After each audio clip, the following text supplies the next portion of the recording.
بەناوی خوای بەخشندە و میهرەبان، سڵاو و ڕەحمەتی خوای گەورەتان لەبێ خۆشەویستان. خۆشحاڵم لە بەرنامەی لە پایتەختەوە بە شێوەیەکی ڕاستەوخۆ لەگەڵتانی. 15 ساڵ تێپەڕ دەبێت بەسەر ڕووخانی ڕژێمی باس. لە 9 نیسانی 2023 لە ناوەڕاستی بەغدا لە گۆڕەپانی فیردەوس پەیکەر و ڕەمزی عێراق هێنرایە خوارەوە. زۆرێک لە هاوڵاتیانی عێراق پێیان وابوو عێراقیان بۆ دەکرێتە فیردەوس، بەڵام دواتر ئەوەی دەرکەوت فیردەوس بوو بۆ بەرپرسان، بەڵام دۆزەخ بوو بۆ زۆرێک لە عێراقیەکان. بۆچی ئەو فیردەوسەی کە هاوڵاتیانی عێراق چاوەڕێیان دەکرد لە سەردەستی ئەم سەرکردانە نەهاتە دی؟ بەر لەوەی کە ڕژێمی بەعەس لەناو ببرێت، زۆرێک لە ئۆپۆزیسیۆنی عێراقی خەون و خەیاڵی جوانیان داڕشت بوو بۆ گەری عێراقی، بەڵام دواتر هاتنە حکم و عێراقیەکان پێیان وایە زاڵمێک لە نێو برا، بەڵام چەندین زاڵمی تر هاتنە سەر حکم. عێراق ئایندەی بەرەوچوێ هەرێمی کوردستان ئەو چوارچێ یاسایی کە هەی بوو ئایا وەک خۆی دەمێنێتەوە؟ نوێنەرایەتی کورد لە بەغدا لە چه ئاستێک دەبێت دوای 15 ساڵ لە ڕووخانی ڕژێمی بەعس؟ من گفتوگۆکەم لەگەڵ زۆر بەڕێزان، مامۆستا مەسعود عەبدولخالق چاودێری سیاسی و زۆر بەڕێز زانە ڕۆستایی ئەندامی ئەنجومەنی نوێنەرانی عێراق لە فراکسیۆنی کۆمەڵ ئیسلامی دەکەم، بە خێراتتان دەکەم. مامۆستا دەمەوێت ئەو خەیاڵی کە عێراقیەکان دایان ڕژ بوو بەوەی کە عێراق دەبێتە عێراقی هەمووان، بۆچی نهاتە دی دوای ڕووخانی ڕژێمی بەعس؟ بەناوی خوای گەورە و میهرەبان، هەندێک لەوانە هاتە دی. ڕاستی پێشترێ عێراقی ئەقەلیەتێک بوو، حیزبی بەعس و 80 ساڵی ڕابردوو لە چوارچێوەی کەمایەتیەک قەتیز بوو. ئەو جارە دابەش بوو لە بینی سونە و شیعە و کورد ڕئیس جەمهوری بەبەرکەت و کۆمەڵێک باشتر بوو. بەڵام دەوی بکەڕینەوە سەر ئەوەی کە ئەسلی دروستکردنی عێراق بە هەڵەیی دروستکرای لە چوارچێوەی پیلانێکی ئیستیعماری و عیلاقی بە ئیسرائیل و داهاتوو هەیە ئەو کاتی کە عێراق دروستکرایە. بۆیە نابی چاوەڕێەوەی لێ بکەین کە عێراقێکی باش بووە، کوردیش قازانز لەوەی دەکات کە عێراقەکی ئەگەر خاوەنی استراتیجیەوەی بین کە ئێمە بەرەو دەوڵەت بوون بڕین، ئەگەر ئەوە وا باشە لە بۆ ئێمە عێراقێکی فاشی پیشانی جیهان بدربرینها. ئەوە تا عێراق لە 80 ساڵی ڕابردوو کە سونە حکمی دەکرد هەر مەینەت بووە، ئەوە دوایە شیعە حکمی دەکە هەر مەینەتە، کەواتە ئەوەی دەگوترێ مشکلە کوردیە، مشکلەی کورد نییە بە دنیا برین. بەڵام ئەو سەرکردایەتی بە خۆ دەزانی نەیزانیە ئەو تەوزیفانە بکە. برین ها ئەوە عێراق مشکلەیە، ئەوە سایکس پیکۆ مشکلەیە، ئەوە وڵاتانی شەرق الئەوسەد کە بە ئیرادەی ئەو میلەتانە دروست نەبووە، بە ئیرادەی ئیستعماری دروست بووە لە پێناویشتر، ئەوە کێشەیە و دروست نابی. یعنی عێراق ئێستا وەکوی تعریف عێراق ئەوەیە، یان دیکتاتۆری یان ئەگە دیموکراسیش بەرەو پارچە باشە. سەرکردایەتی سیاسی کورد دوای ڕووخانی ڕژێمی بەعس بۆ نەیتوانی ئەو تەفسیرە بۆ دەرەوە بکە، یان بەدیوەشتر بۆ نەمانتوانی سوود وەرگرین لە بنیادنانەوەی عێراق؟ وڵی ئەوە زۆر ینی مشکلێکی گەورەیە. بەڕاستی سەرکردایەتی کورد لە سەرەتاشدا ئەمن هەمووان ناڕێم. ئەو بەشەی کە لە کوردستان بچکە بووە دوو بەشێک بووە ڕئیس جەمهوری عێراق مامجەلا زۆر شارەزا بوو، زۆر شارەزای دەولی و، بەڵام ئەو ئیشی لەسەر عێراقیان کرد ڕئیس جەمهوری عێراق، بەڵام ئەو بەشەی لەسەر کوردستانی خۆمان کرد زۆر نەشارەزا بوو ڕاستیەکەی. یعنی چکە کە باز لە دەوڵەتی کوردستانی، باز لە چارەنووسی کوردستانی وەکو عملیاتی دڵیان عملیاتی مێشک دەکرێت، کاتە تەبیبێکی زۆروری دێت، تەبیبێکی بڕێک نەزانبی دەیمرێنی مرداری دەکات و هەروەکو وا ئێستا لە پێشچاومانە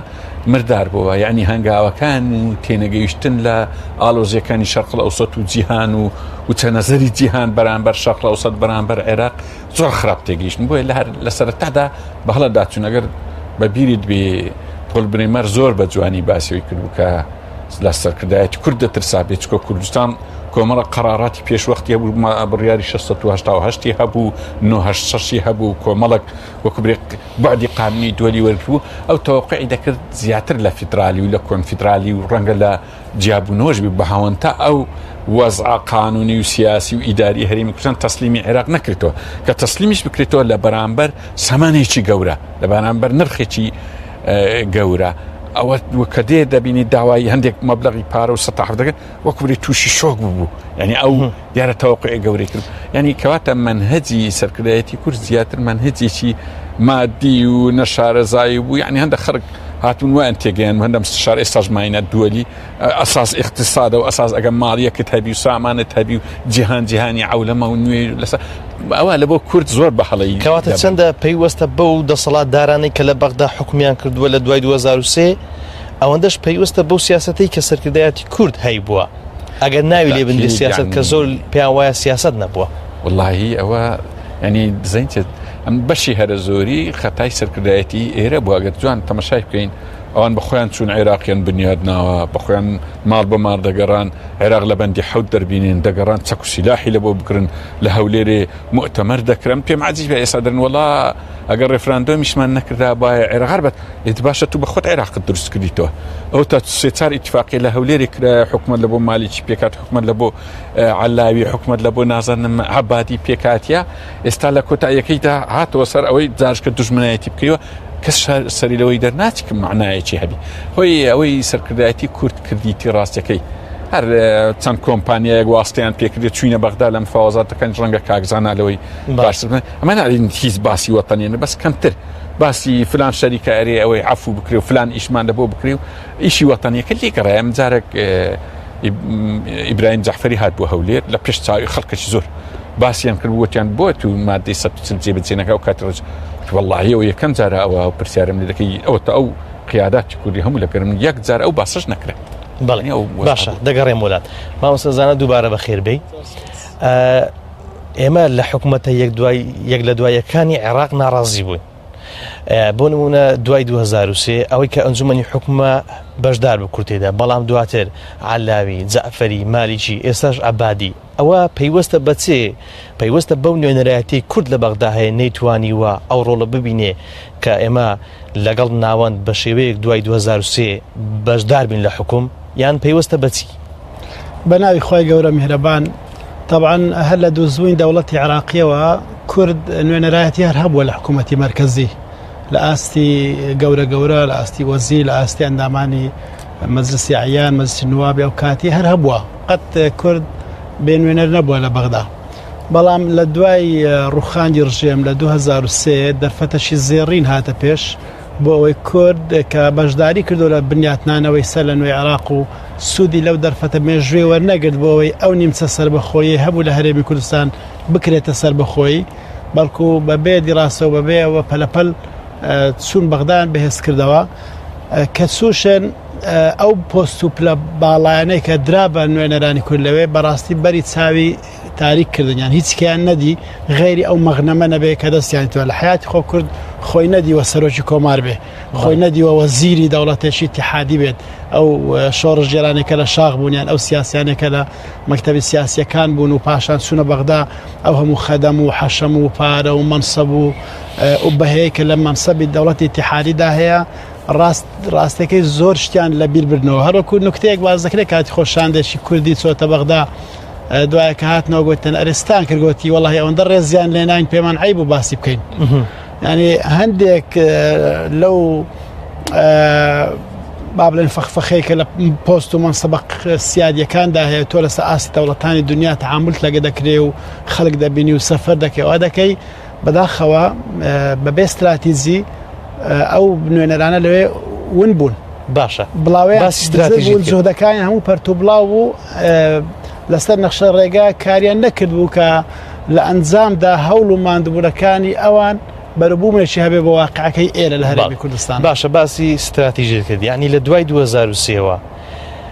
ئەو ئاراستەی کە کورد لەسەری دەڕوا لەسەر چ استراتیژیەک دەڕوا یعنی ئایا دیارێکە کورد لە عێراق چی دەوێ ینی پێگەی چۆن بێ ئەم پێم وایە لە سەردەمی معارەزەی عێراقی کورد هەندێک خاڵی نووسراوی هەبووە بەڵام بەڕاستی دوای دەستپێکردنی 2023 دوای چونیان بۆ ناو مەجلیسی حکومانە شتێک نییە بە ناوی استراتیج ئەم هیچ بەڵگەنامەیەکم نەدیتیەکە نووسرا بێتەوە بڵێ ئەوە استراتیجی ئێمە لە بەشداریکردمان لە دەوڵەتی تازەی عێراق بۆی لە ماوەی 10 ساڵی ئایندەدا یا 15 ساڵی ئایندەدا بگەینە ئەو شوێنە من هەستم نەکردی هیچ بەڵگەنامەیەکم سیاسی بە بەرچاو نەکەوتی ڕێکەوتنێکم نەدیتیە بەڵام لە سەردەمی پێش ڕوخاندی ڕژێم کاتی مؤتەمەراتی معارەزەی عێراقی دەکرا دایم وەرەقەی کوردی هەبووە مثلا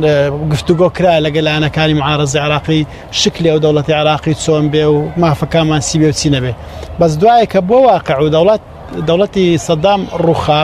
و ئەوان کە هیچ ئەزمونشی دەوڵەتداریان نەبوو هاتنە سەر کورسی حکومڕانی هیچ استراتیزیەکێکی ڕوون نەبووە لەسەری بڕۆن و هەر بۆیەش بەبێ بەرهەممانەوە چونکە ئەتۆ ئەگە استراتیزیەتێکت نەبی دەکەوێت ناو استراتیزیەتی خەڵکی تر چونکە خەڵک استراتیزیەتی هەیە بۆ نمونە پێکاتە شیعە لە عێراقدا استراتیزیەتی هەبوو استراتیزیەتی هەیە کە هێدی ئەم دەوڵەتە کە 80 ساڵ بوو لەلایەن پێکاتەی سونە بەڕێوە ئەبردرا ئەو زارە دەبێت خۆیان قەی بکەن ئەو زارە دەبێت زۆرترین خێر و داهاتەکەی لۆ خۆ بن ئەو زارە دەبێت زۆرترین پلە و پایە و پۆستەکان بە خۆیان پڕکەنەوە ئەو زارە دەبێت ئەغلەبیەم سۆگەرگەر لە هەموو جمگەکانی ئەم دەوڵەتە بۆی بەردەوام خاوەنی قرار بن استراتیزیەتەشیان هەبوو ئەحمەد سەرەبی هەرچەندە کابرایکی لیبرال و ئەلمانی بوو شیعە بوو بەڵام ئەو چوو بەیتی شیعی دروست کرد بەیتی شیعی بۆ هۆی کۆکەرەوەی شیعەکان لە بینی خۆیان هەرچەندە ڕاجیاواز بن بەڵام کۆمەڵک هێڵی گشتی هەیە کۆیان دەکاتەوە باشە کورد بۆ نەیتوانیوە ئەگەر هاوشێوەی شیعەکانیش بێ بەو شێوە بەیتێک دروست بکە کە هەمووان تێیدا بەشدار بن و بەو استراتیژیەتە لەگەڵ ناوان قسە بکرێ ئەمە ئەو پرسیارە جەرگ بڕە و گرنگەیە کە بەردەوام ڕوبەڕوومان دەبیتەوە ناچارین وەڵامەکەی هەر ئەوە بڵێین ئەو کەسانێک کە نوێنەراتی کوردیان کردێ لە قۆناغی ڕابردوو ئەوەندەی دەخەمی خۆبوون دەخەمی خەڵکدا نەبوون ئەوەندەی کاریان کردێ بۆ خودی خۆیان و بەرژەوەندێت تەسکەکانی خۆیان پاشانش کەمێک بۆ حیزبەکەیان لە ڕاستیدا زۆربیان لە خۆیان بوو کەمێکی بۆ حیزبەکانیان کەمتر ئەوەیەک و ساحب قەزیەک بێنە بەرچاو وەکو قەزیەکیان هەڵگرتە بێ ماندوو بن لە دوای ئەم قەزیەیە هەر لەبەر ئەوە بوو کە نەیانتوانی ئەم کارە بکەن هیچ وەڵامێکی دیکە مشک نابم ئەگەر نا پۆستی زۆر باڵیان لە بەردەستدا بوو و لە هەندێک مەرحەلە خۆیان خاوەن قەرار بوون من شەوی ڕابردوو برادێک لە بەرنامەیەکدا بوو کە خۆی لە پۆستی وەزیری خارجیە بووە کورد بووە دەیگوت ئێمە خاوەن قەرار بووین لە بەغدا لە پۆستی گەورەدا بووین باشە ئەدی ئەو قەرارەتان بۆ نەدان کە پێویست بوون بۆ هەرێمی کوردستان من نمونەیەکت بۆ بینمەوە لە عێراق یاسایەک دەرسووە یاسای قەرەبووکردنەوەی زیان لێکەوتوانی دەستی ڕژێم ئەو یاسا جێبەجێکردنی لەسەر وەزارەتی دارایی عێراقی بووە ئێمە وەزیری داراییمان هەبووە وەکیلی وەزیری داراییمان هەبووە چەند ساڵ بەڵام ئەو لیژنەیە کە لە وەزارەتی دارایی پێکاتەوە پێویستە نوێنەرێکی هەرێمی تێدا بێ نوێنەری هەرێمی بۆ دانەندرا بوو ئەو لیژنەیە فەرعی هەیە لە هەموو پارێزگاکانی باشوور و ناوەڕاست و ڕۆژئاوا و باکووریش بە پارێزگاکانی هەرێم لیژنەی فەرعی بۆ دانەندرا بۆی خەڵکی کوردستانیش ئەمە زەرمەندمانین بەدەستی ڕژێم بسن قەرەبووی خۆی تەقدیم بکەن باشوور و ناوەڕاست خەنی بوو بە پارەی ئەم لیژنەیە و ئەم قانونە باش ئەمن وەزیری داراییم بۆ چییە وەکیلی وەزیری داراییم بۆ چییە کە ناتوانێت کە لێ نەشی ئەوم بۆ پڕکاتەوە بەڵێ باشە دەگەڕێمەوە زۆرێک لە چاودێریان ینی وەیەکچوون دەکەن لە نێوان ئەو دەسەڵاتی کە لە هەرێمی کوردستان ئێستا هەیە و لەو دەسەڵاتی کە پێشووتر ڕژێمی بەعەز بوو بە نمونەی ئەوەی کە هەوڵ دراوە تاک حیزبی هەیە تاگڕەوی هەیە تاک بڕیاری هەیە و نمونە بە ریفراندۆم دێننەوە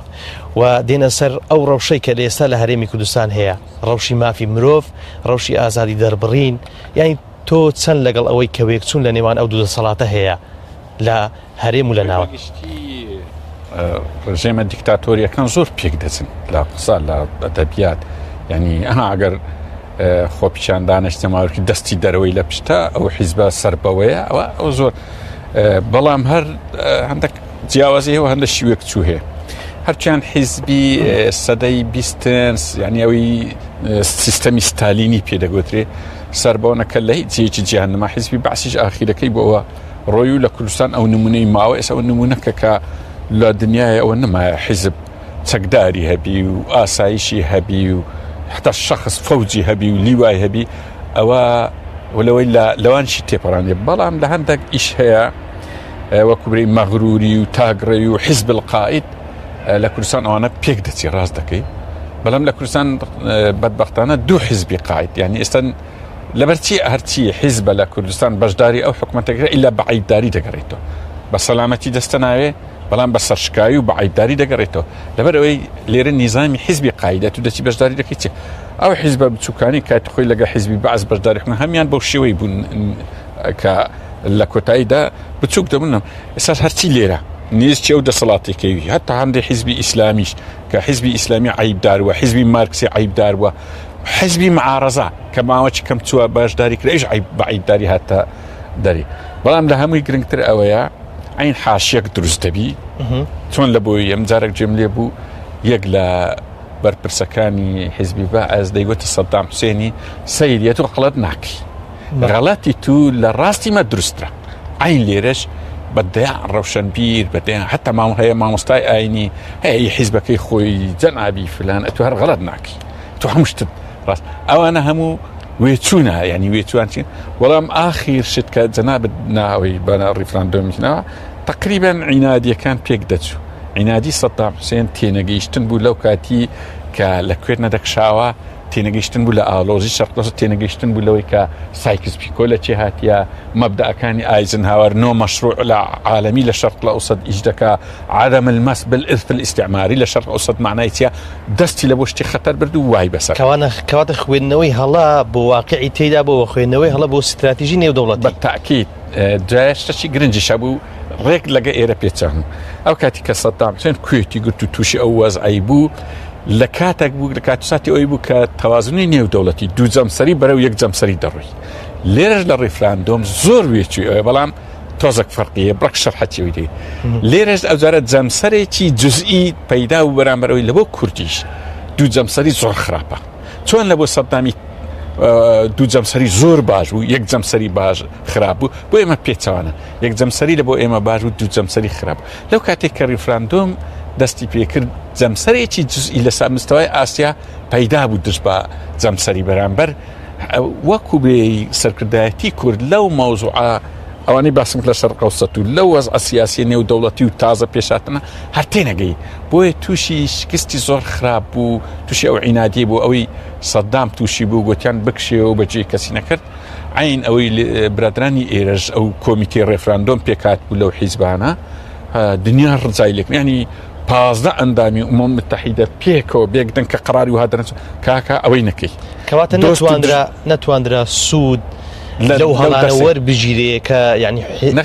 حکوومەتی بەعەز بوو ئەوانەی مەغرورن ئەم پێم وانییە دەسەڵاتی کوردی ناوی دیکتاتۆرێک زین لەبەرچی چکە دیکتاتۆر تۆزە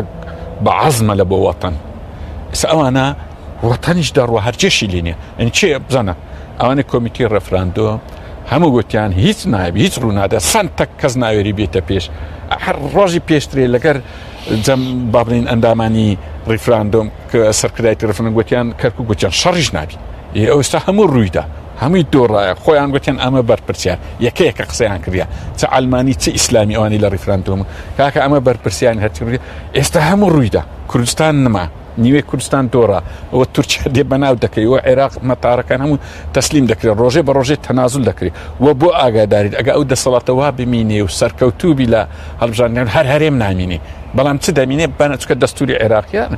کەس نایە برێ ئەرێ من هەڵم کرد کەس نایە برێ کاکە ئەوە ئەمن سەرکردایەتیم تەسلیمی ئێوە کرد و کاکە هەر لەناوە خۆم یەکەس کاکە ئەلمانیەکان هەر ئیسلامی ئەتوەگە مادەم دەدۆڕێنی لە ئیشەکی غەڵەت دەرسی علاقل اعتراف دەکەم وەکو دین دەری مەڵایی کاکە من هەڵەیەکی زۆر گەورم کرد یان وەرنەچی من یان ئەگەر ڕێشم دەدەن ینی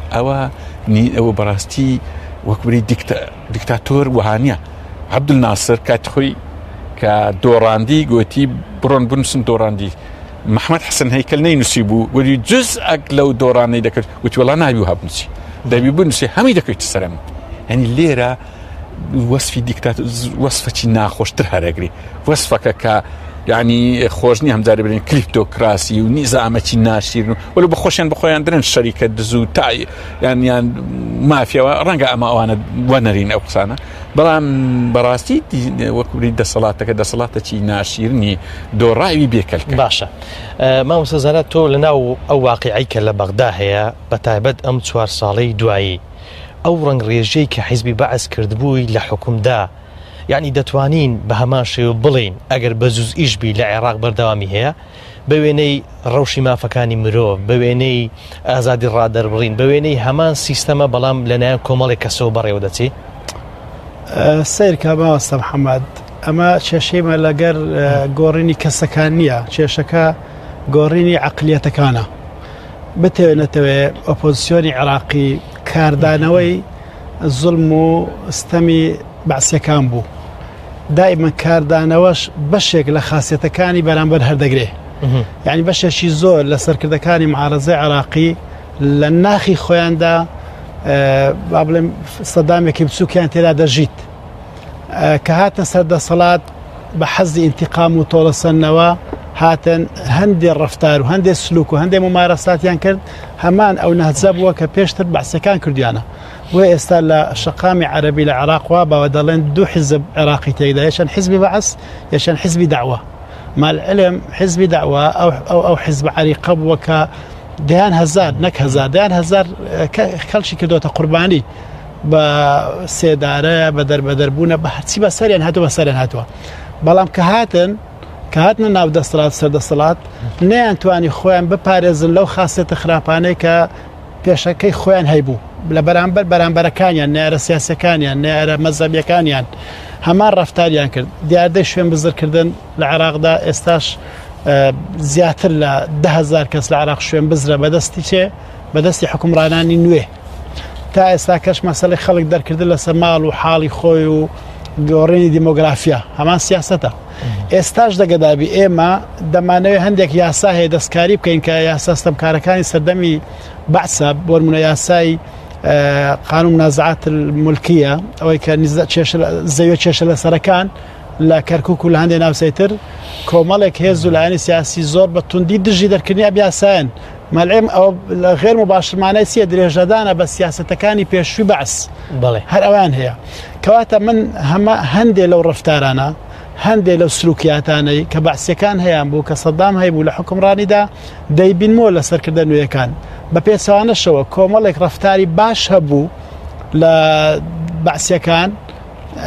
ئەوانی ئێستا نیتیان بۆ نمونە ئێستا لە هەموو بەغدا بگەڕێی کۆشکێکی نابینەوە هی بەرپرسەکانی بەعسیەکان برێەوە کۆشتی فلانە کۆشتی فلانە کۆشکی فلانە ڕاستە کۆشکی جەمهوری هەنە کۆشکی ڕاست هەنە بەسی هەمویان مڵکی حکوومەت بوونە مڵکی وەزارەتی دارایی بوون هیچیان مڵکی شخصی نەبوونە بەڵام حکومڕانانی نوێ لە دوورگەیان هەیە ڤیلان هەیە یعنی شتی زۆر زەخم و گەوریان هەیە کەواتە ئەم سفەتە باشانەی کە سەدام لە مەسەلەی نەزاهەت دەرەجەیەک بوو ها نەیدەهێشت بەرپرسێکە بێ لە خوارەوە گەندەڵی بکە بەڵام بە پێچەوانەوە شۆڕژێرە نوێیەکان کە جێی سەدامیان گرتەوە ماڵی گشتیان بە فەرهود کرد ماڵی گشتیان بە شێوەیەکی وا دابەش کرد بە شێوەیەکی وا برد لە بۆ خۆیان ئەرقامی سەیر و سەمەرە هەیە حیزبەکانی دەسەڵات ئەمە لەلایەکی تریش شیعەکان لە قەزەی حکومڕانی سەرکەوتوو نین لەبەرێ بە درێژایی تاریخ خۆیان بە مەغدور بینیوە ئێستا کە هاتوونە بە ڕوحی ئینتیقام ئیش دەکەن هەر بە خۆی مەزەبەکەیان لەسەر تاریخدا مەزراوە لەسەر تۆڵەسەنەوەدا مەزراوە ناتوانن پێکەوە ژیان قبول بکەن ناتوانن بەیەک مەبدەی مواتەنە جێبەجێ بکەن لەگەر ئەوانی خۆیان کەواتە مەسەلەی تۆڵەسەنەوە و ئینتیقام و قبول نەکردنی بەرامبەریش ئەوەش خاصەتێکە پەڕیوەتەوە لە ڕژێمی ڕابردووی سەدامە بۆ ئەوانە لەڕانیانی کە پەیوەستە بە ئێمەی کورد لە قڕانی ئاەتێکی پیرۆزێ بڵێم هەز دەکەی لە هەموو سەردەمەکان ستەمکاران تاغوتەکان فرعونەکان هەندێک خاصەتی هاوبەشیان هەیە قورئان دەفەرموێ ئەتەواسەو بهی بەل هم قەوم طاغون هەدەرەی وەسیەتیان لە یەکتر کردێ دەرێت توش لە دوای من ئەو هابە لە دوای من ئەو هابە ئەو سفەتانە نەقل دەبن لە بۆیان ئاخر قسەشم ئەوەیە بەشێک لە خەلەلەکە لە تاچی عێراقیدایە عەلی الوەردی کە نووسەرێکی گەورەی عێراقیە دەڵێ تاچی عێراقیەکان یعنی خەلەل لە جینەکانیاندا هەیە تاریخی عێراق بخوینەوە شەڕ و شۆڕ و ئاژاوە و قبول نەکردنی یەکتر و کێشێ ئەم عێراقی استقلال بە خۆ نابینی بێزگەلەوەی کە لە ساڵی 21ەوە کە عێراق بە پێکهاتێکی ئالۆز دروست بووە هەر پێشتریش ئەو ناوچانێکە ئێستا عێراق لێ پێکهاتووە شوێنی شەیدکردنی ئیمامی حوسێن و شوێنی شەڕی جەمەل و شوێنی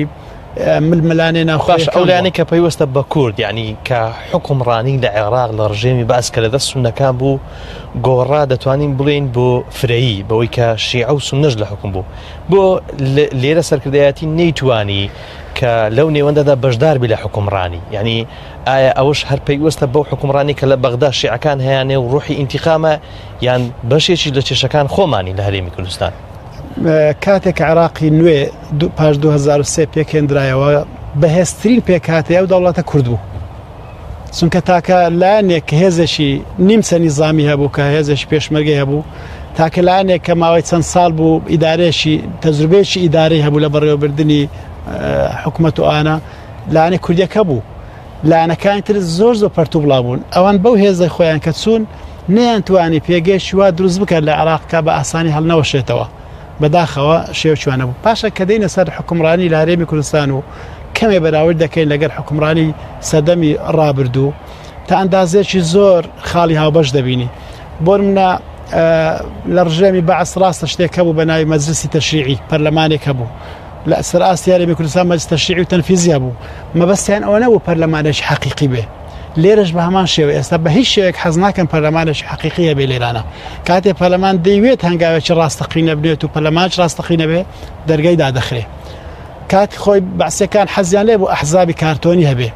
لێرە کارێکی جددی دەکرێت بۆی ئەحزابی کارتۆنی دروستکرێت تەنانەت تەدەخولی کاروباری پێکاتە ئاینیەکانیشیان کردیە نەتەوەیەکانیشیان کردێت سۆران لە ناو ئەوانیش خەڵکێکیان دروست کردووە کە نوێنەی ڕاستەقینەی نەتەوەکەی خوێنین نوێنەی ڕاستەقینەی ئاینەکانی خوانین مەڕەقن ئەم حیزبانەیە مەڕەقن ئەو حیزبانە نین کە ڕاستەقینن کە ڕەسەنن کە قووەتیان هەیە نە دەعمێکی هەمان خاصیەتە من دەبینمەوە یعنی لە ڕژێمی پێشوو لە مەسەلەی قبول نەکردنی نەیارە سیاسیەکانی خۆی سەردەمی سەدام ئەگەر تۆ نەیاری سیاسی نەبای هیچ مشکلت نەبوو لەو دەوڵەتە کەیف خۆدات بەس کە دەدەخولی سیاست دەکرد کە ڕێڕەوشی ئۆپۆزیسیۆن دەگرتە بەر ژیانت نەدەما لێرەش بە هەمان شێوە بۆ نمونە لە هەولێر بە زاهیری ئەمن و ئاسایش بەرقەرارە بەڵام بۆ شێ بەرقەرارە تەنها بۆ ئەو کەسانێک کە بەدڵ و بەرجیان لەگەر سیاسەتەکانی ئەو دەسەڵاتەدان ئەوەی کە لەگەڵ دانیا بەردەوام لە مەترسیدا لە هەڕەشەدا لە ماڵی خۆی لە نووسینەکەی خۆی ڕێکخراوی کۆمەلگای مەدەنیە دادەخرێ ڕۆژنامەیە دادەخرێ ڕێگا لە کۆڕ سیمینار دەژیرێ ڕێگا بە خۆ پیشاندان نادرێ یعنی هەر جم و زۆلێکی سیاسی هەبێ پەلاماری بارەگاکان و شوێنی هەندێک ئەحزابی ڕئیسی دەدرێ ئەم ڕەفتارانە من بە چرێک بدەمەوە جگە لە لێکچوونێک لەگەر هەمان ئەو عەقلیەتە و مەنهەجێک کە پێشتر لێرەدا حکومڕان بووە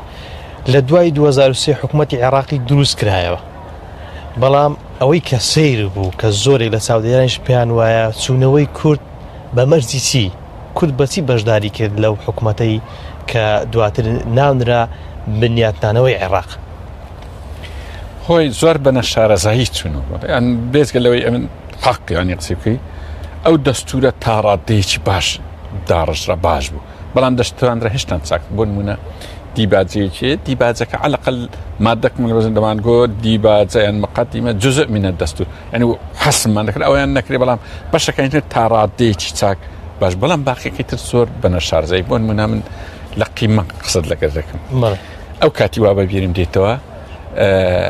ئەندامێکی مەکتەب سیاسی حیزبێکی دەسەڵ لە بەغدا گەڕاوە زۆر مشەوەش بلیان پرسی بەغدا گوتی وەڵی زۆر ناخۆشە ئەمە داوای فیدرالی دەکەین شیعەش فێر بۆ داوا دەکا ئەوە تێگەیشت بوو فیدرالی لە ناو عەلاقەیەکیە هەر بەشی یەکمان دەکەن نەی دەزانی فیدرالی ئەگەر شیعە داوا بکە و سونە داوا بکە تەقسیل دەبی ئاخر فیدرالی لە بۆ یەک بەشی نابی نمونەی تریش هەردیسان لە سەرکردایەتیە بەبیرم دێ سەرکردایەتی کورد 5 ساڵی بە ئەوە ڕابوار دەیگۆ ئەگەر لە شەڕی تایفی لە بەغدا بکرێم ئیعلانی دەوڵەتی کوردستان ئێخۆ شەڕی تایفەکە کراش ئیعلانیش نەکرا بەڵام ئەو میمە ئێستاش توکە قسە دەکرێ ئەگەر عێراق تایفی و مەزهەبی نەبی ئێمە ئەوان ببنەوە عەرەب ببنەوە میلەتەکی ڕێک هەڕەشەیە لەسە ئێرە ئەمە سوودمان لەوەی گرتێ کە پێشترێ حتا سەردەمی نەهزەی قەومی بوو نەهزەی قەومی عێراق عەرەب پێکەوە بوون 1972 ئەمەش 1922 خنکاوی دوایە مەشروعی سەحوەی ئیسلامی دێ بە چاکبی یان بەخراپ گۆڕانکاری لە عێراق کرد وەکوری دێزاینی عێراق ئەوە نەما 1970 و ئەوەندا عەرەبی ئەوجارە دێ 100 شیعە 150 سونە کورد لەوەی لە بەرژەوەندی کورد زۆر لە بەرژەوەندی کورد بەس شارەزایی نەبوو یعنی شتێکی دەگو ئەمە لەبەرچی زۆر جار کاکزانە و جەنابی ڕەوشنبیرانی تر بە وەسفی ئەو دەسەڵاتەمان کردە دەستی دایتە من شارەی ئەو لە قەتاری دەبڕی بەخۆی لەسەر کە دەرێش ئەمە نابی ئێوە تایفی بکەن ئەگە تایفی بکەن هەر بوویتە هەڕەشە تایفی ئەم دەوڵەت ڕادەگەینم تێنەگەیشتنە لە عێراق تێنەگەیشتنە لە ئالۆزیەکانی تێنەگەیشتنە لە مەخرەجی کوردستان بەرەو دەوڵەت بن بەرەو دەوڵەتبوونی کوردستان لەوەی دێکە ئەوان تایفی بن مەزهەبی بن دیمەنی دەسەڵاتی عێراق ناشیرن بی نەک جوانکردنی ئەوان هەوڵیان دا عێراق جوانکردن بەڵام ئێرە ناشیرن بکەن یعنی ئێستا لە کۆتاییەکەی چی لێ دەرچوو عێراق لە بەندی حەوت بوو لە ژێر سزا بوو نزیکەی 65 قەراری لەسەر دەرچوو لە ئومەم متحیدەی پاڵپشت بە بەندی حەوت ئێمەش دەست کراوە بووی ئێستا چی بەسەر هات لە نەشارەزای و سەرکردەی عێراق دەرچوو لە بەندی حەوت سزای نما ئێستا سەرکردایەتی کورد کەوتە ژێر سزا تەماشاکە ئەو ئیشە عەکسە وەرە بزانم کوردی بێدەوڵەت لە ژێر سزای دووەلیژ بی لەگە ئەو دەوڵەتەدا چۆن دەردەچی بۆی وای لێدی لەبەرچی ئەمە ئەو بەندی حەوتەی کە کورد بەخۆی هەوڵیدا و لەژێر ئەو بەندە بێتە دەرێ ئێستا بە پێچەوانە شکاوە لەسەر کورد ئێستا سێ حیزب لە کوردستان بەڕەسمی بەیانی خۆشحاڵیان دەرکرد کە عێراق لە بەندی حەوت دەرچووە پارتی دیموکراتی کوردستان یەکێتی نیشتیمانی کوردستان و یەکگرتووی ئیسلامی ئەو سێ بەیانی خۆشحاڵیان دەرینا ئەوە ڕۆژێکی تاریخی ئەمەشتی چاوم بۆ بەیان دەکە دەیانگۆ ڕۆژی میلەتانی عێراق ئەوە عێراق لە بەندی حەوت ئەم دەمزانی ئەوە ڕۆژانی ڕەشە لە بۆ کوردستان لە بەندی حەوت ئەو دەربچی بەبێ هیچ ئەوەک معناوێ دەتوانانی چەک بکڕی دەتوانی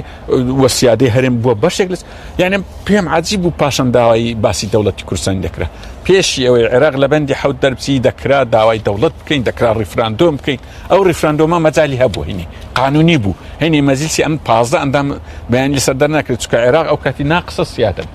ئەوە بووە کامیلی سێت یعنی یەک دنیا وەزع هەیە کە سەرکردایەتی ئێرە بەخۆی بەنەزانی کردی بەڕاستی سەرکردایەتی و حیزبی کوردستان یەکشتی جوانزانیە بە هەندەسەی کردیت ئەیش ماڵ و سامان و کۆمپانیایەکی زۆر جوانی دانایە لە بەخۆی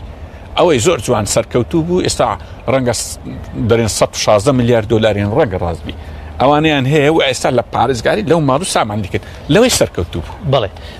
من درێژە بەو پرسیارە دەم کە بەڕێستان کرد لە 4 ساڵی ڕابردوو لە نێو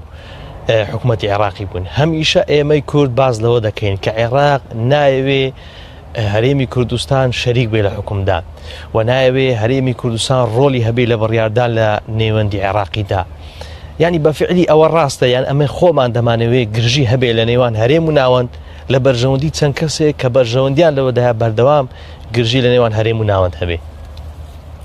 ئەزمموی خۆم ئەم چار ساڵێکە لە بەغدا بووم کو پەرلەمانتار و نوێنەری کۆمەڵ بووم لە چەندین وەفدی مفاوز لەگەر لایەنە عەرەبیەکان ئێمە دەی بزانین لایەنی بەرامبەر لایەنی عەرەبی یان وڵاتانی تری وەکو ئێران و تورکیا ئەوانە زۆر گلەیان لێ نەکەین کاتێک ئەوان مافەکەمان پێ نابەخشن یان کاتێکە لە بیانودا بن لێمان یان تەنگمان پێڵدەسنن ئەمە سراحەکی تاریخیە بەڵام ئەمە دەبێت لەی لە خۆمان بکەین کاتێ بە خۆمان دەبین هۆکاری ئەو شتانە ڕاستە لایەنی بەرامبەر لایەنی عەرەبی ئەویش دەوێتن زۆرترین دەسەڵات لە بەندەستی خۆی بی هەوڵ ئەدات ئەو دەستور بە شێوەی وا جێبەجێ بکا کە کۆنتڕۆلی هەموو شتەکان لە بەدەست خۆی بی ئەوە بە شێوەشی گشتی وەکو لایەنی عەرەبی لەناو لایەنی عەرەبیش لایەنی شیعە دەوێت قەرار لە عێراق لە دەستە خۆی بی بۆیە هەوڵی داوە لە هەموو پێگەکانی دەوڵەتی عێراقی لە ئەنجومەنی وەزیران لە ئەنجومەی نوێنەران تەنانەت لە وەزارەتەکان لە لیژنەکان لە حەد زومگەیەک ئەوان زۆرینەکەی خۆم سۆگەرکەن ئەوزا پێکاتەکانی دیکە زیان ببیتەوە بۆی بەردەوام 50 زائیدێکی خۆیان بی و بتوانن بڕیار بدەن بەشەشی زۆر لەوەی کە کورد نەبووتە شەریکێکی ڕاستەقینە لە عێراق ڕەنگە خەتاکەی بەلای خۆمان بی بەشەشیش خەتایوانە ئەوان نانوێ ڕاستە نانوێ بەڵام ئەتۆش نەتوانیوە بەڕێو شوێنێکی قانونی لە ڕێی دادگاکانەوە لە ڕێی بەڵگەکانی خۆتەوە لە ڕێی بەرنامەیەکی ورد و جوان و لە ڕێی هاوپەیمانەتیەوە لە ڕێی عەلاقات سیاسیتەوە نەتوانیوە ببی ئەو شەریکە ڕەنگە ئەتۆش ئەو شەراکەتت کە ویستووە شەراکەتی پێکهاتەیەکت نەویستووە نەتویست وەکو پێکهاتەی کورد وەکو نەتەوەی کورد من دەمێ شەریک بم وەکو حیزبەکەی خۆ تویستوتە بۆ کەسەکان تویستووە بۆیە لایەنی بەرامبەرش بە چاوێکی کەم سەیری کردووە کاتێ بریمەر ئەو قسەی کردووە بەرامبەر بە سەرکردەکانی کورد کات چاوەڕوانی داواکاری زۆر گەورە بوو بەڵام ئەوان باسی پارەیان کرد بینە بەرچاوی خۆت سەنجی ئەو سەرکردانە چەند هاتۆتە خوار لەبەر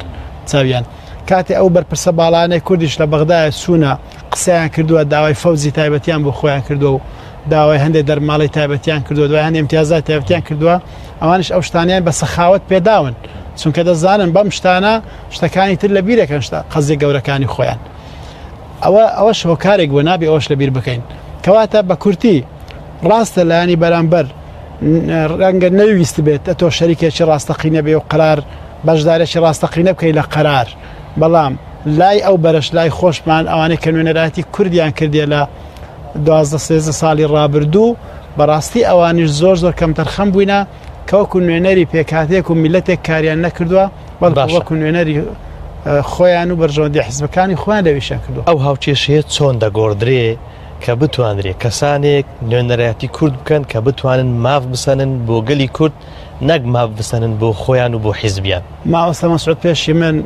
وتێکی زێڕینی گوت لە ڕاستی دەستخۆشی دەکەم ئەگەر ئەو هەمان ئەو حیزبانێکە 13 ساڵە نوێنەری کوردن لە بەغدا لەم هەڵبژارنا خەڵک دەنجیان پێ بداتەوە هەر ئەوان ببنە نوێنەری کورد دەبێت چاوەڕوام کە هەرێمی کوردستانش لەبار بەسێ نەمێنێ بەهۆی سیاست و نەزانی ئەوان ئەوەی قەوما کورد زۆر کشاوە پاردەیان ساڵگەڕایە پاش و ناوسەد زێلاکۆکانیشمان لە دەستوو بەردەوامی ئەوانە لە نوێنەراتی کورد لە بەغدا واتە ئەوەی هەشمانە لە دەستمان بچێتن چاوەڕوانی هیچ قازانجێک مەکە ینی گۆڕانی استراتیزی ئەوەیە ئەو میلەتە ئێمە ئەم زارە بە هۆشیاری بڕیار بدا نوێنەرەکانی خۆی لە بەغدا بگۆڕێ ئەوانە تەجروبەکران گوناحێکی زۆر گەورەیە جارێک کە تەجروبە بکرێنەوە ئەمەم لەبەر ئەوم نییە کە من بخۆم کاندیدم با مشکلە نییە بەڵام مەبەستمانەیە منهەجێکی نوێ عقلیەتێکی نوێ ستافێکی نوێ بچێت دەرس لە ڕابردوو وەربگرێ و لەژێر چاودێری میلەت دابێتن ئەمە گۆڕانکاری ڕاستەقینەکەیەکە ئەگە بمانەوە هەرێمی کوردستان لە فەوتان ڕزگار بکەین باشە هەمیشە کەوتنی ڕژێمەکان ڕەنگە پەیوەست بکرێ بەو استراتیژی کە ڕۆژئاوا لە ناوچەکە هەیەتی کەوتنی عێراق چەند پەیوەستە بەو استراتیژی کە ڕۆژئاوا دەیویست لە عێراق پەیڕەوی بکە و دواتر دەگوترێ کە ئەو ڕژێمانەی هەنە بە ئارەزوی ڕۆژئاوا کارەکانیان پێ ئەنجام درێ کاتێک کە بە پەیوەست نەبوون بە بڕیارەکانی ئەوان ئینتیقامیان لێ وەردەگیرێ یعنی مەبەستمە دواتر پەیوەستی بکەی بە هەرێمی کوردستان چەند ئەو معادەیەی کە لە هەرێمی کوردستانە پەیوەستە بەوەی ئێمە پابەند نەبووین بە بڕیارەکانی ڕۆژئاوا کە دەیانویست لە عێراق جێبەجێ بکەن خۆی هەندێک قسە دەگۆترێ هەنجاروێ لە مستای بەرزی چێمێ دەبی بام زۆر بە هەڵەی ینی باز دەوی دەکرێ ڕۆژئاوا و ئەمریکا چاوێن لە هەندێک نەوتی کوردستانیان عێراقیان حتا هەر تەنها میزانی ئەمریکا لە بۆ ناسا و فەزایی نیزکە 700 ملیارە بازم چاوی لە دووسێ دڵۆپە نەوتی ئێرە نییە لە کوردستان ینی خەڵکەکەی بورد نییە لەو بابەتانە دەزانی ئەمریکا لە ئەسڵدا لە داڕستنی سایکسپیکۆ لەگەردا نەبوو زۆر جار ویستیتی لە پرۆژەکانی ڕەنگە نەگەیشە بڕان لە گەڵانەکانی بۆ نمونە گەڵاڵی برنارد لویسیان برێجنسچی تێیدایە کە ڕۆژهەڵاتی ناوەڕ جارشکە دابڕێژێتەوە ئێمە لەوەی زۆر قازانج دەکەین ئێمەی کورد دەبی ئەوە بزانین کە لە چێ ڕاقازان دەکەین هەر جیهەتێک بۆ لەبەرچی ئەمە لە گەشەکردنی حرەکاتی ئیسلامی لە شەرق ئەوسە زۆر قازانجمان کرد خەڵک ڕەنگە ئەوەی نەزانین لەبەرەوەی حتا لە داعش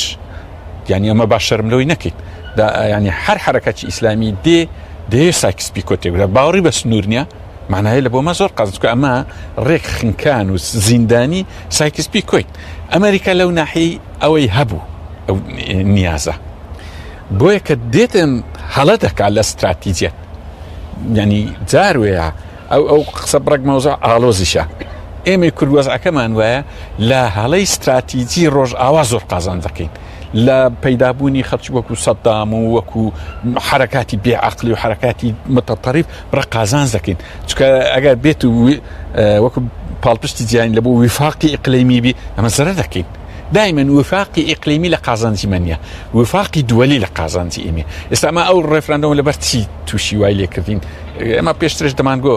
ڕێفراندۆم لە قازانجی دەوڵەتی عێراقا خەڵک باوەڕی نەدەکرد لە سەرەتا ئەمە لە توێژنەوەکەم ئێستا ئاخیری خەبیرێکی نەمسایی گوتی وەسفەکی جوانی کرد گوتی ڕێک ئەو ڕێفراندۆمە دەوڵەتی کوردستانی لەبار برد بەڵام عێراق دەوڵەت نەبوو کردێت دەوڵەت چەند جوانە ئەو قسە ئەوە ئەو ڕێفراندۆمە وفاقێکی ئیقلیمی دروست کردەوە هەینی ئێمەی جێراوە تازە کاکزانە گوتی دەیان ساڵی ئێمە جێرا ڕێک ڕاستە جارشکە هاها چی دروست کردەوە جارشکەوە تەعاملی مخابراتی دەکرێت ئێستا پێم عەجیبە بە هەندێک خەڵکێ دەرێ ئەوە تورکیا ئیتفاقی لەگە حیزبە چ کوردست ئیتفاق نەما مخابراتیە هەنگاو نەدید نوێنەرێکی کورچوو بە تورکیا مدیری مخابرات پێشوازی کرد بۆ جاران نەما عەلەم و نازم چۆشتن ئەوە گەڕانەوەی ئەوە دەبی بزانین بۆیە ینی ئەوەی کە گرنگە لەو استراتیجێتی ئەوەیە سەرکردایەتی کوردی ئێستا سەری لە استراتیجیات و متراتیات دەرناچی ڕاستەکەی هیچ چارەسەریەکمان نمایە ئەو جارە دەبی ینی بەخۆیان هەقوێ پێش ئینتیخابات ئەم دەرم جاروێ پێی دەگوترێت تەڵقەت ڕەحم ینی وەکو ڕەحمەت لە بۆ خۆی تووشی هەموویان ینی ئەوانە تووشەوەی نەبن ئەو مەلەفەی ئەو ڕۆ حەرەکەی پێکرایە لە بەغدا یعنی وەکو ئەو ڕێسا و یاسایی کە پێش ئەوەی کە عێراق لە ناو بچێ داوایان لە سەدام حوسێن دەکرد کە واز لە دەسەڵات بێنێ کە ینی هەندێک لە یاسا ناسانیش پێیان وابوو کە ملاحەقەی قانونی نەکرێ یعنی پێویستە بەوە ئێرە دەزانین چۆنە ئێستا سەدام حوسێن کات خۆی عین عیدی ئەمینە معمەر قەزافیە نۆریێگای کۆمەرێک شخصیاتی عالەمی کە کەوتنە ناو مەلەف داخستن یەک لەوانە سەدام حوسێن بوو ئەگەر ئەو نمونە زۆر جوانە لە بۆ ئێستای کوردستان ئەگەر سەدام حوسێن لە حیزبی بەعەز دوور بکەوتا بە لە عێراق دوور کەوتە نە عێراق وای لێ دەهات نە حیزبی بەعەز هەین ئێستای کوردستانی ژوایە ئەگەر ئەو تەمان پێنج سەرکردەی کورد وازح دیارە تووشی مەلەف داخستن بوونە لە جیان تەعاملی لەگە ناکە معنای سزایەکە لێرەیە ینی با دەرچی با لە هەڵبژاردن دەرچی تو وەزعی دووەلی دووە کاتە لە ئێستادا کورد ئەگە عاقڵبی ئەو سەرکردانی کە ناویشیان لەو لیستە داخرایە حەقوێ بە خۆیان بێن بن کاکە پێشی ئینتیخابات ئەمە ئەوە دەسەڵاتە تا ئێرەمانێنەها جەماعەتەکی نوێ بێن ئەمە تەسلیمیان بکەین ئەمە دەکشینەوە لەبەرەوەی خۆمە لە وەرچی ببینە بارگرانی لەسەر کوردستان چونکە هەتاوانە ببینێن بەقەدەر تەئسیری خۆیان لەسەر حیزبەکەی ئەو سزایە دەگاتە ئەو حیزبەش بە قەدرایەتی قورسایی ئەو حیزبە و تەئسیری لە هەرێمی کوردستان ئەو سزایە دوێ دەگاتە هەرێمی کوردستان ئێستا ئەمە لە حاڵەتی ئەو سزایەتین بەهۆی مانەوەی 4-5 سەرکردە لە کوردستان ئەو بە وەکوێ ڕەحمێکی وەتەنی هاواری تاریخ حەقوەیە ئەوانە لەبەرچی ببتە هۆی سزای ئەو میلەتەی تۆزێک دوورکەونەوە بەخۆشی ینی ئەوە وەکوێ ڕجایەکە بەڵام ئەگە وانەکەن دوور نەکەنەوە ئەمن قەناعەتم وایە ماڵ و سامانەکەشیان دەڕوە و تووشی دادگاییش دەبن و کەسەکیش نابی دیفاعیان لێ بکە بەڵام ئێستا ئەگەر دەستێکی ئەمین و شارەزا و بەقوە دروستبی دەتوانی ئەو کاتی دیفاع لەوانش بکە لەبانە لێ دەرێم وەک بری ڕەحمەت شەبەوان ئەو بەڵام ئەو لێکدانەوانە زۆر بە دووری دەبین ئەوانە وا لێک بدەنەوە کە ئەو هەموو هەڵەیەکرایە ئەوە تەڕحەکی وا بکەن و وەڵا بەڕێیم لە کوردستان خۆ چکە میلەتیمە زۆر بەبەزەیە لێشیان خۆشە بن و ڕەنگە سزاژ نەدرێن و وە پارێزگاریشیان لێ ئەمە هەمووە پارێزگاریشیان لێ دەکەن باشە ماوە سزانە ینی وردە دەبین حکوومەتی ناوەند ڕێکارە یاساییەکان بەرامبەر هەرێمی کوردستان دەگرێتە بەر کە دوایینیان ئەوەی کە دادگای فیدراالیە لەسەر وەزارەتی سامانە سروشتیەکان یعنی دەپرسین دوای 15 ساڵ لە بنیاننانەوەی عێراق دەتوانین بڵێن ئێمە ئێستا لاواسترین پێکاتین لە نێوەندی حکومڕانی لە عێراقدا و ئەگەر ئێمە لاواسترین چۆن بتوانین ئەو ڕۆڵە بژێرینەوە بە بەهێزی بەشداری بینەوە لە عێراق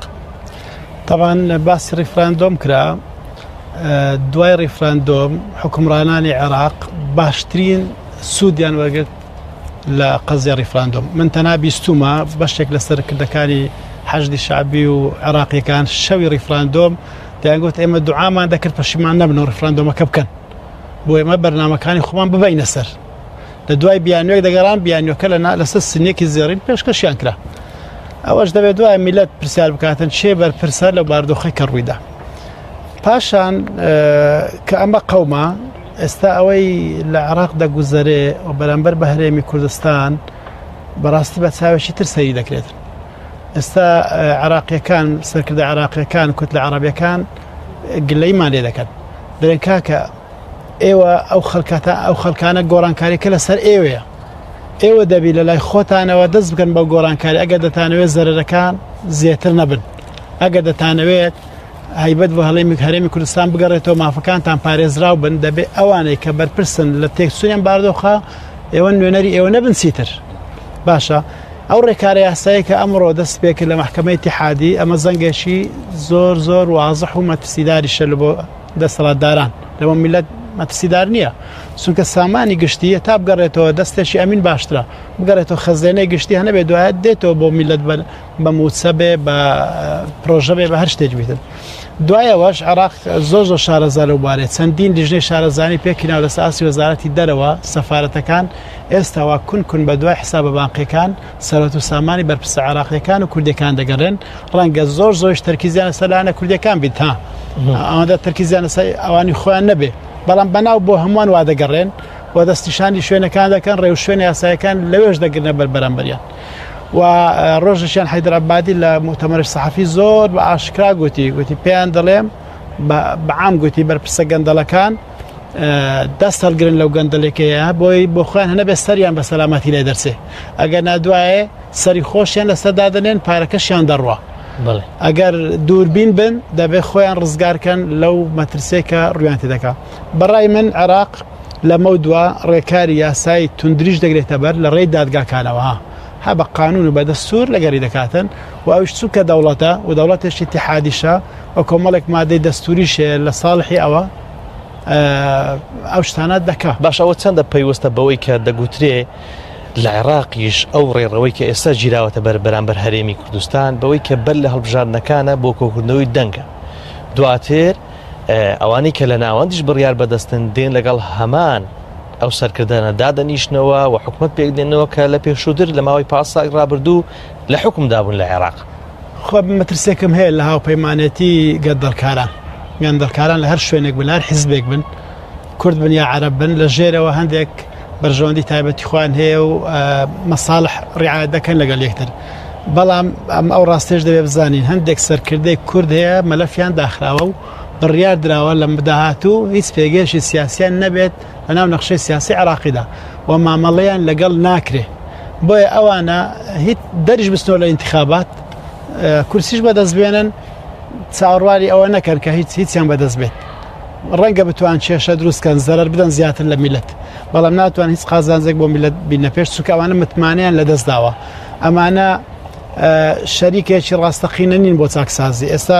زۆرجە ئیسرائیل باسیەوە دەکات ئێمە لە دوای شەریکێکی ڕاستەقین دەگەڕێن لە عەرەب بێن بۆیکەوە مصالحەی وەتەنی بکەین بەینی فەڵەستینیەکان و ئیسرائیلەکان لایەنە عێراقیەکانیش حتا ئەوانە کە دۆستی کوردیشن ئێستا لە دوای شەریکێکی ڕاستەقینە دەگەڕێن کورد بێ بتوانێت متمانیان پێ هەبێ کار پێکەوە بکەن ئەم برینە ساڕێشکەنەوە ئەو لایەنە کوردە پاپش دێدەسی ئەمانە ئێستا وەکو شەریک سەیر ناکرێن وەکو ئەو شەریکە ڕاستت سەیر ناکرێن ئەوانە حتا لەگەر هاوبەشە سیاسەکانی خۆشیان ڕاست نەبوون و پابەند نەبوون بە بەڵێنەکان بەڕێکەوتنامەکان هەر بۆیە ئێستا بەغداد چاوەڕوانی ئەوە دەکات خەڵکێکی تر نوێنەراتی کورد بکات لە بەغدا بۆی بتوانانی لەگەریان گفتوگۆ بکە و لەگەریان گەویتە ڕێکەوتن من مەترسیم هەیە ئەگەر هەمان ئەو حیزبە دەسەڵاتدارانە کورسی بەدەست بێنەوە هەر ئەوانە ببنە وەفد و نوێنەراتی کورد بکەن لە بەغدا کەواتە هیچ ڕێکەوتنێک ناکرێت لەگەڵیان باشە مامۆستا من کاتم زۆر کەم ماوە چ شتێکی ئومێد بەخش بۆ هاوڵاتیان بۆ میلەتی کورد هەیە لە داهاتووی عێراق یعنی جاریشتر میلەت ببێتەوە بەرژەوەندی گشتی یعنی میلەت ببێتەوە سەرچاوی ئەوەی کە خزمەت بکرێ لە عێراق ئێمە لە پێشووتر زۆر جار باسی شتی گرنگمان کرێ لە کوردستان ئەو ڕیفراندۆمان نەکەن خەتەرە نەنێرن خەتەرە وازم زۆر شتی دەرچووە ئەنی نەکەرە من ئی برادران وازم چی لەسەر چی دەرنەچوە قسە کرا و ڕاست دەرنەچوە ئێستا شتەچی دەرێن بەپێی تێگەیشتنیم ئێمە هەمومان لە سیاسەی دەولی مەجای کورد زۆر مایە دیسان خۆی بنیاد بکرێتەوە یعنی ئەو وەکو ئومێدێکی زۆر گەورەیە بەڵام چۆن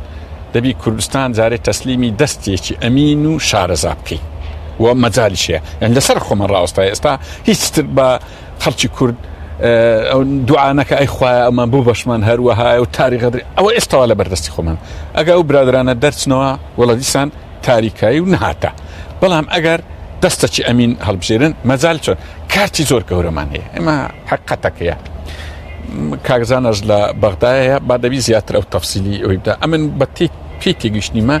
شیعە ئەوەندە بەقووەت نییە لە جیهان لە شەرق الئەوسەط لە معادلە دووەلیەکان بەس دەتوانی کیانی خۆی پارێزی ناتوانی لەوێ ڕابێ حکمی منکە ناتوانی کەرکووک داگیر بکە بەو